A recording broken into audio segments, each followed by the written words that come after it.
Une vingtaine de femmes des organisations de la société civile, des médias ainsi que de femmes paysannes ont été outillées pendant 2 jours ici à Goma sur l'utilisation de la sécurité du numérique par la communauté Habari RDC.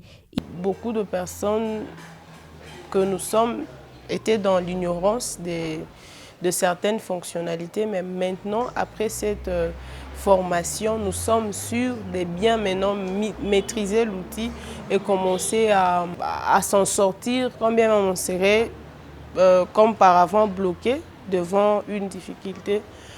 Désormais, on ne fera plus appel à quelqu'un pour que cette personne-là prenne la moto, les taxis pour qu'ils viennent changer notre mot de passe. Nous avons été vraiment émus de comprendre que certaines femmes n'ont pas accès à ce que nous avons appris.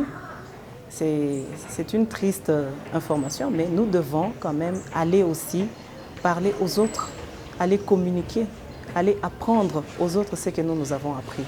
Je voulais assez que Habari RDC et tous les organisateurs en complicité avec tous les autres, je voudrais assez qu'ils puissent pérenniser cette idée.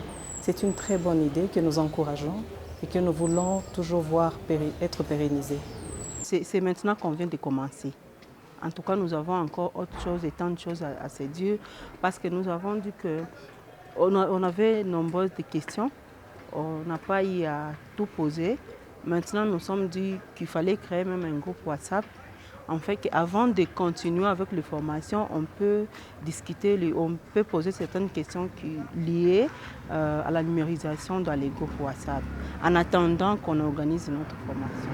Une initiative après avoir constaté que effectivement les femmes ont aujourd'hui aussi bien que les hommes accès au numérique et à l'internet, mais sont pas plus bénéficiaires car la plupart d'entre elles ne se limitent que à la communication via les réseaux sociaux, alors que l'internet offre beaucoup d'opportunités même pour le monde des affaires.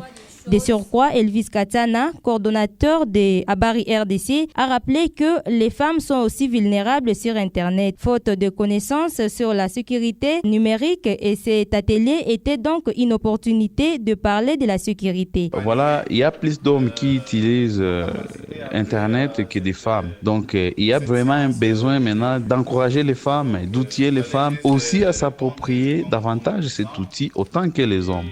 Pourquoi? Parce que le numérique offre beaucoup de choses, offre beaucoup d'avantages, offre beaucoup d'opportunités que certaines femmes ne connaissent pas. On a profité aussi à travers cet atelier de renforcer les capacités des femmes en sécurité numérique. On s'est rendu compte que beaucoup de femmes utilisent déjà les réseaux sociaux, mais elles sont vulnérables là-dessus.